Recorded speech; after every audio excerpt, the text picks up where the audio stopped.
Good evening, and welcome to A Glimpse of the Feminine. I'm your host, Tracy, and this is the last episode of July. My episode talking about Tucker was going to kind of be the end of the grief and trauma and all that. It went long, and so there were a few things that I did want to touch on and talk about. I'm going to say from the outset that this will be a shorter episode. It's going to be a little bit more free flowing because I don't have a script written. I just have some things written down that I want to talk about. And sometimes I think it's going to be short and it's not, but I think this one will probably be short.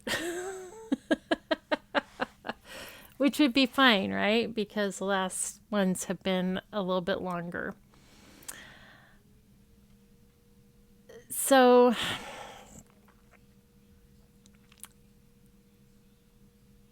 again, I guess a trigger warning. I am going to be talking about infant loss. I'm going to be talking a little bit more about the aftermath and some of the things I thought about following our loss and some of the things that I did following our loss. So a little bit more, I think, maybe on the practical end than just text story. I kind of want to start out by talking again about my oldest daughter and her question of when is our baby going to die? I just want to say to any parent listening, don't lie to your kids. I have always made it a practice to not lie to my kids. They get age-appropriate answers, but I don't lie to them. And I am so thankful that was, I don't know if you want to call it my policy, but that is how I interact with my children. I cannot even imagine if when she came to me and asked when our baby was going to die, if I'd said, oh, our baby's not going to die. Why would you think that? Our baby won't die. Our baby will have a good long life and all this kind of stuff. And we lost him. So even as little as she was, she knew that Mama was going to tell her the truth. And of course, I had no idea at the time that our baby was actually going to die. But I am so thankful that I was honest with her in that I didn't know when. That I hoped he would have a good long life. But none of us know how many days we have.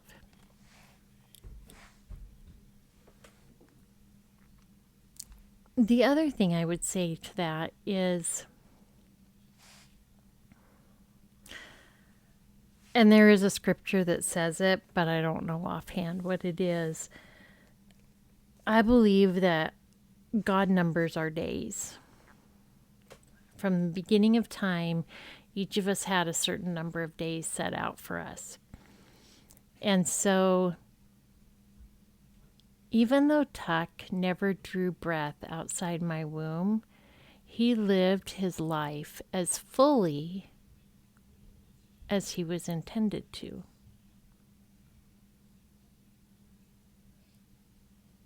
That doesn't change how much I miss him, how much I mourned what might have been,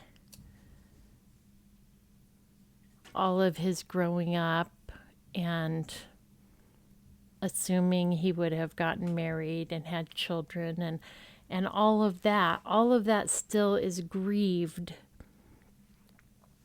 But the reality is he lived the amount of time that God ordained for him to live. That is what I believe from a reading of scripture, a plain reading. Again, I'm not a Bible scholar, but that's just what I believe.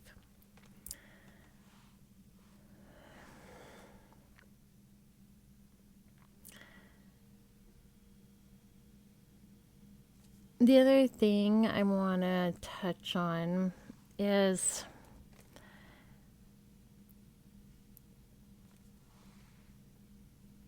when we are shattered,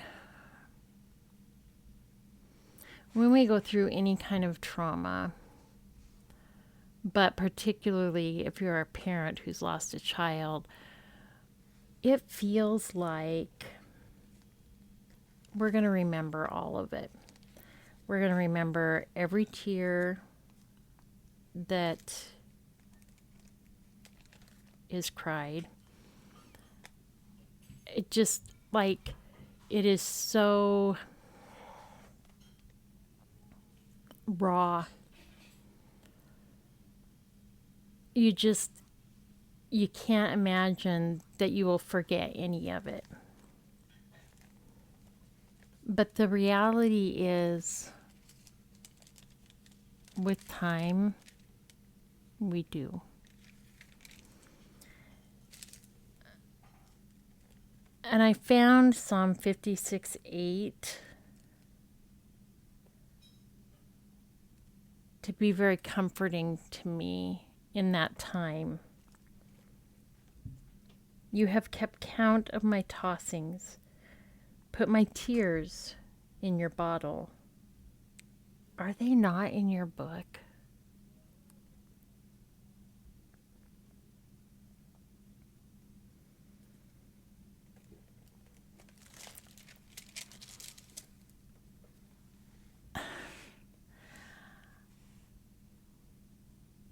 I thought at the time, like, I'm never going to forget any of this. It is burned into my memory. But it wasn't. As the years have gone on, I don't remember every tear that I cried. But God does.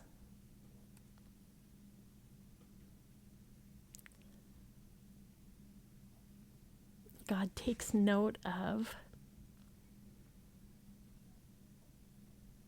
God gathers up our tears and he keeps them in a bottle. He remembers.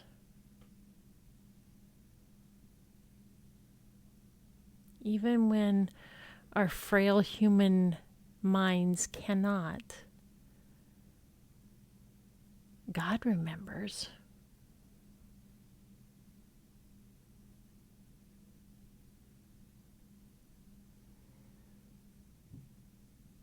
Those tears, that shattering grief, the sorrow and lament.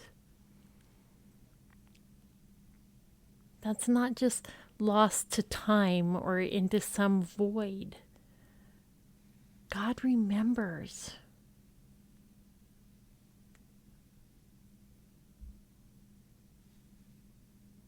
He keeps count of my tossings. Every sleepless night.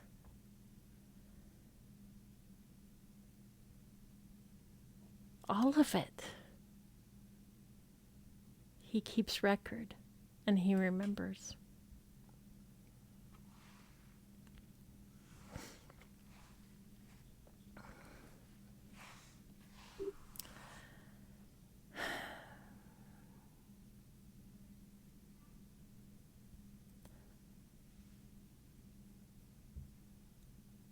One of the things, and I think that I read it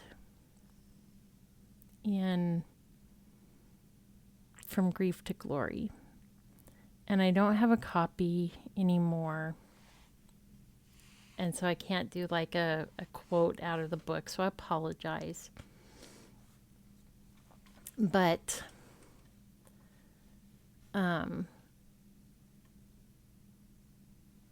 he talked about, we don't really know.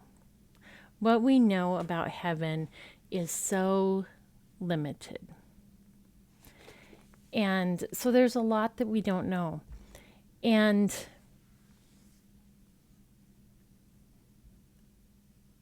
so in a way, we have some leeway in what we think.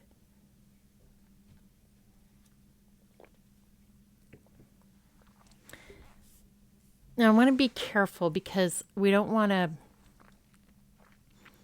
come into heresy or be making up stuff that people are going to believe is the gospel truth coming out of the Bible when it's not. But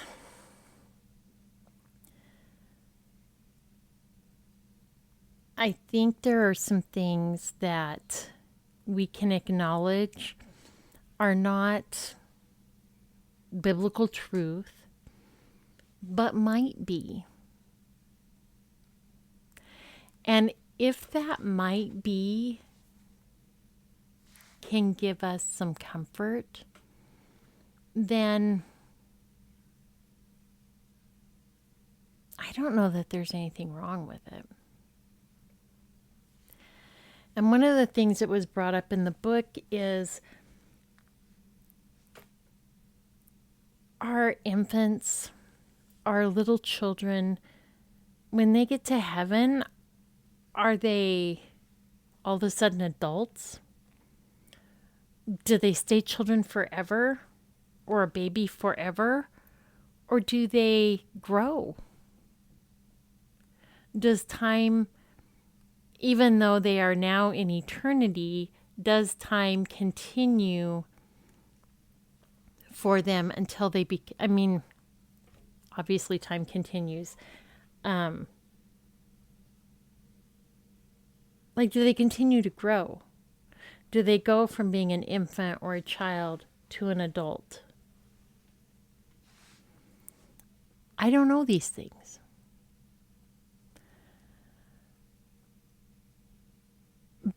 But one of the things that gave me comfort was thinking about my grandma, who had passed away in 98. And she was a great grandma. She was a great grandma. She was a great grandma. But she was also a great grandma. She was wonderful. She was soft and kind and loving, and she made great cookies, and she made pancakes and waffles for dinner, and she was loving and kind and wonderful. She was all the things that a grandma should be. And she loved Jesus. So I know she's in heaven. And one of the pictures that I kind of had in my head, and I use that term loosely. Some of you have what's called a mind's eye, and you can think about something and you can see it in your head. Picture the ocean and it's right there. I don't have that. I know what the ocean looks like, but I can't actually picture it in my head. So I use the term picture loosely. But I could just see Jesus carrying my Tucker and taking him over to my grandma and saying, here's your great grandson. Take care of him and raise him. Because you're the perfect person for the job.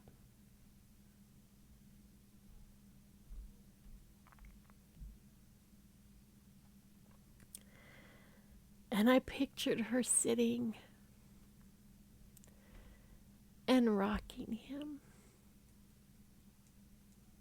and reading him stories.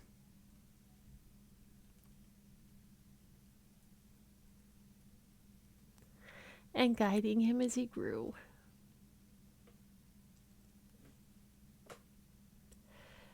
Is that how it works? I don't know. I don't know.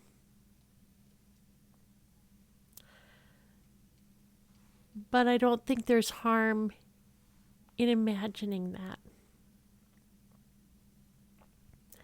I'm not telling you that's how it works. This is what Jesus does.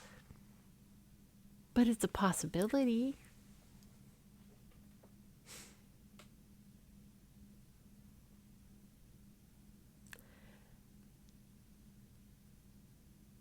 And it gave me so much comfort to think that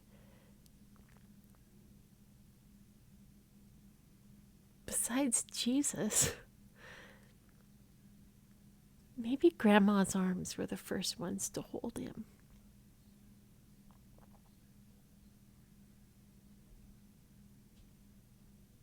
And to comfort him. And tell him everything was going to be okay. Again, I don't know if that's how it works. But it helped me in my grieving to think it might be so.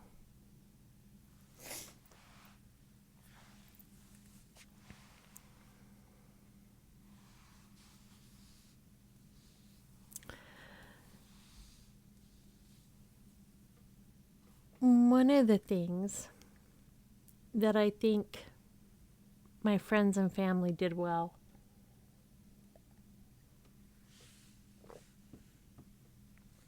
was nobody rushed me.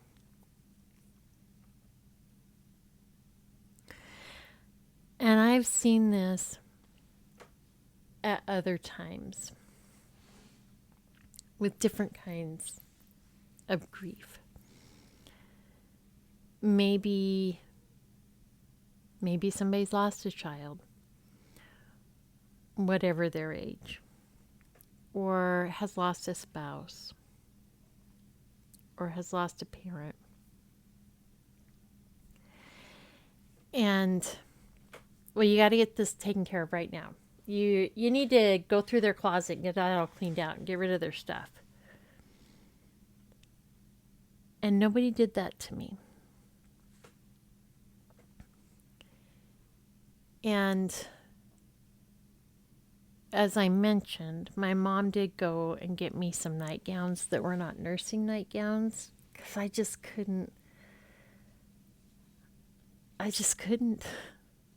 put on something that was made to be worn by a nursing mama. And I was not.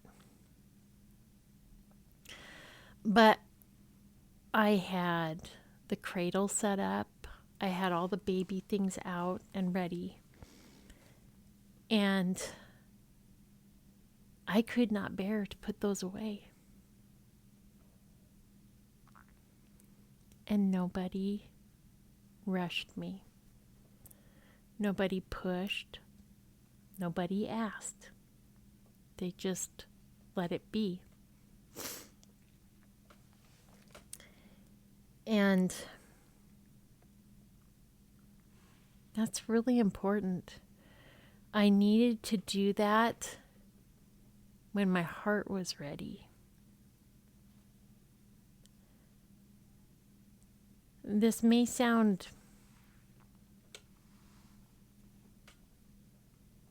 ridiculous, because obviously it was a permanent situation. But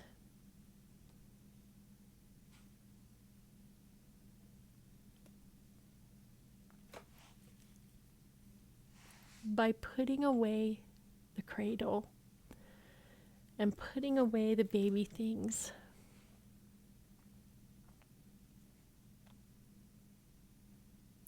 I was admitting that it was done.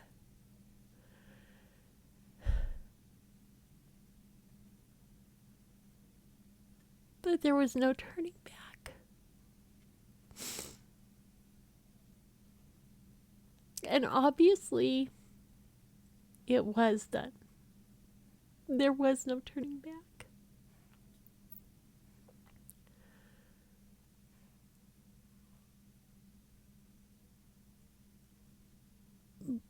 But I needed those things as they were for a while. And it was probably close to a month. And one day, I knew they needed to be put away.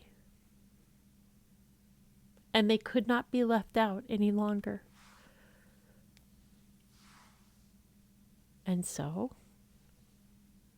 I packed up all the baby clothes and all the baby things and the cradle, and I put them in the attic.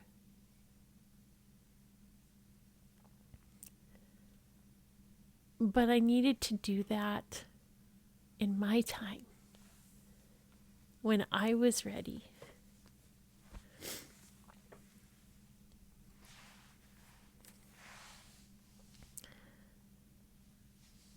There is so much that's wrong when you lose a child.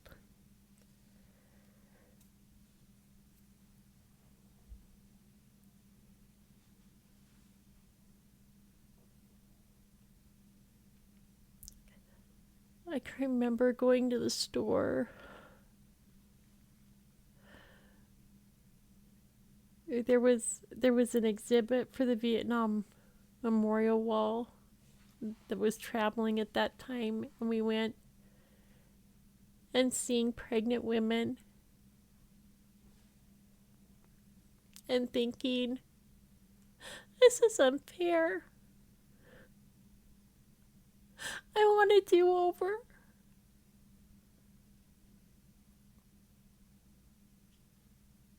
Why can't I have my baby?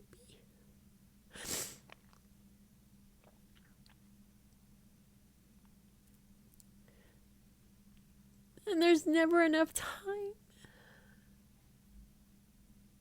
I got to hold this little body, but not long enough. So it's really, really important that in things like putting clothes away or putting the baby furniture away, that the parents get to choose when that happens. If you're a grandparent, if you're an aunt or an uncle, you don't get to make those decisions. They just need you to support them and to love on them and let them do it when their hearts are ready.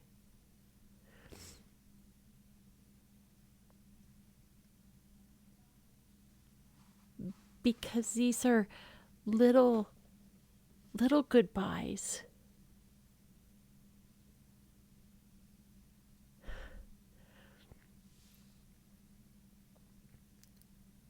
When a child dies, it's like a door is slammed shut, but it kind of bounces open a little bit. Not because the child is going to come back, but because there's little things that we hold on to that help us hold on.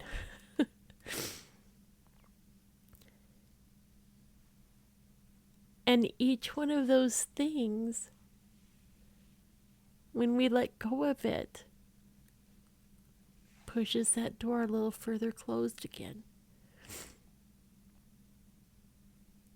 Don't rush that process for somebody.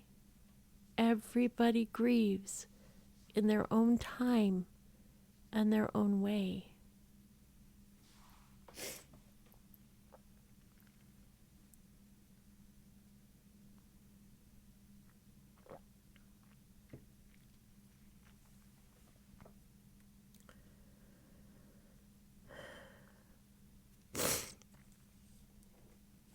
One of the last things I want to touch on is faith.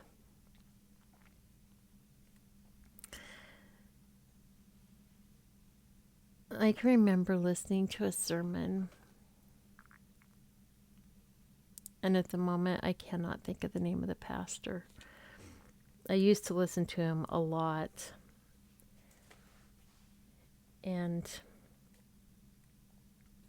the sermon was on Elijah and the widow's son.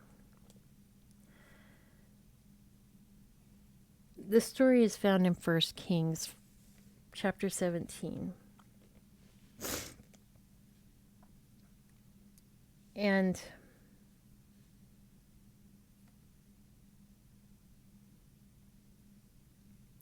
Elijah has gone and he's staying with a widow.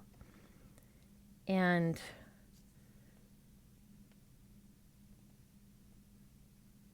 she's just about starving with her son. And is in fact preparing to die. And Elijah says, "No, make me some bread and bring it to me. And your oil jar, like you're not going to starve." And so she does that.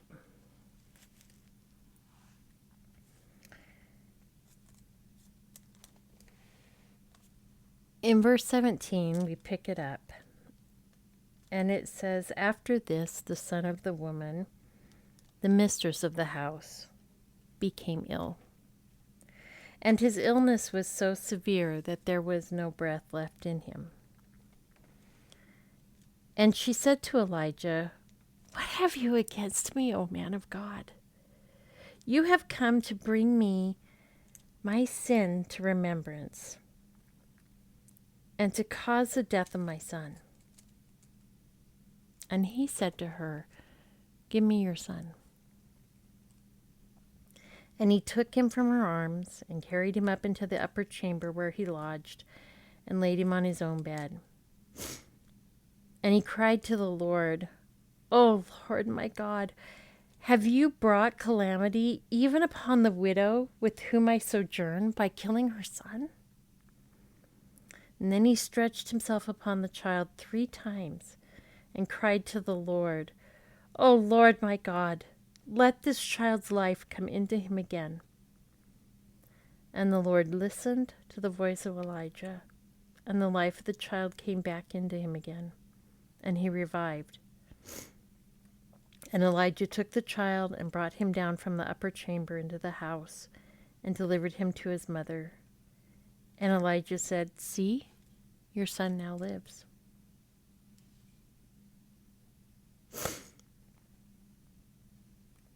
And the woman said to Elijah, 'Now I know that you are a man of God, and that the word of the Lord in your mouth is truth.'" That was 1 Kings 17 to 24.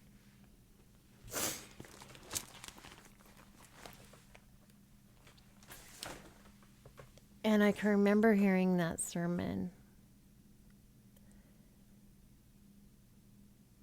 and thinking,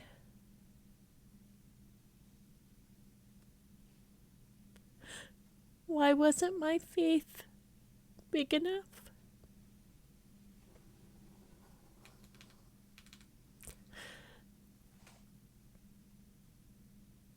Why didn't God listen to my pleas? We begged. We begged. Why was the answer no?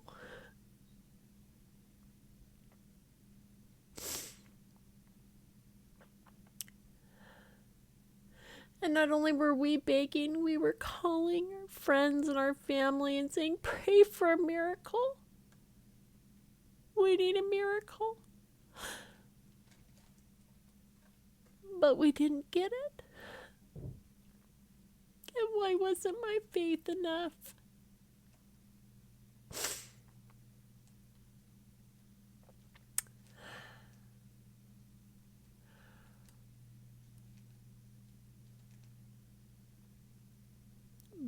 But what God showed me over the years,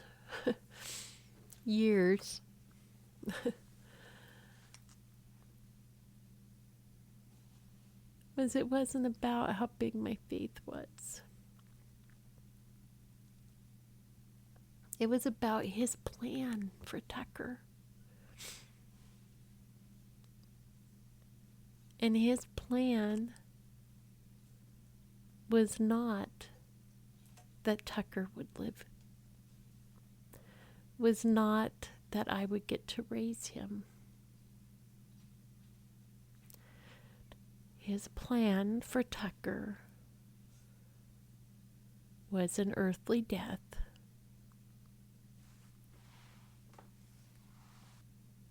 God's plan for Tucker was something that I still don't fully understand. But I know that Tucker's life has touched many people.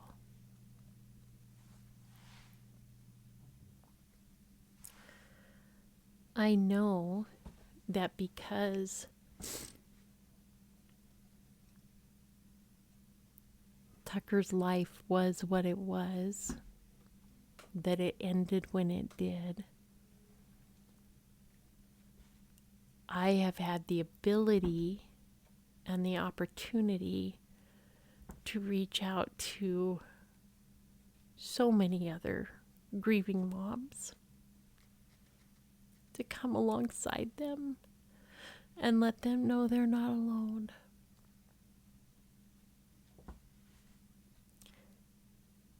And I know that even while I grieve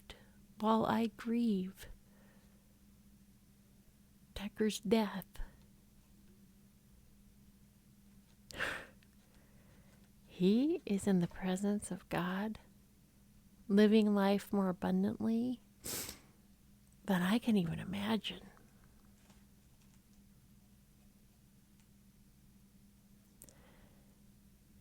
Tucker never experienced heartache. He never experienced sickness or grief. He never sinned. He never knew disappointment or sorrow. All he knew was the warmth of my womb and the glory of heaven.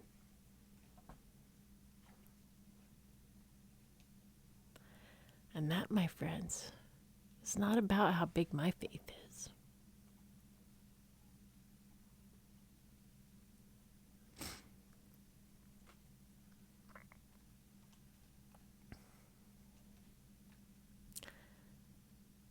I don't know why some people get miracles.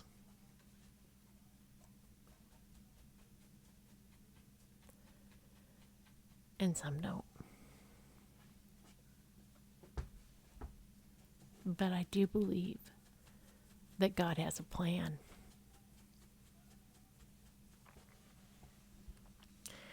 There were times that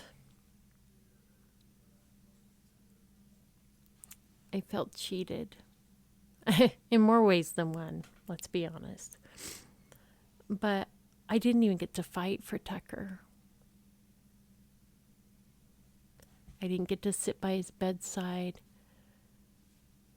I didn't get to talk to doctors and talk about surgeries or any of that kind of stuff. That was just taken away. He was just taken away.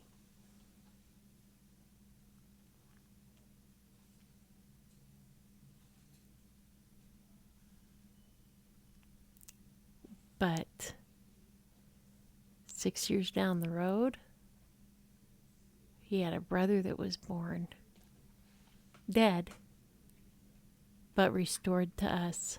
And I wasn't even awake to be able to pray.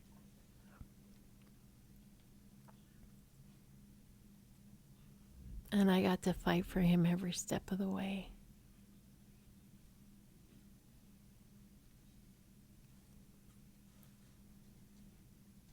I don't know why God does things the way he does them, but I know that he's good. And I know that there is a purpose and a plan to it all. You may not believe that way. That's okay. I have to. I cannot believe that things are just random and just happen.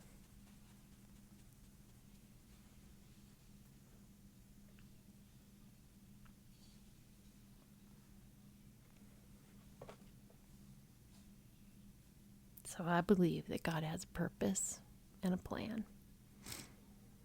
And he's not done yet. So these were just a few things I wanted to touch on after I got to the end of Tuck's story last week, and I was like, doggone it, there were things I wanted to say that it was just going too long. I apologize if this was kind of a scattered mess,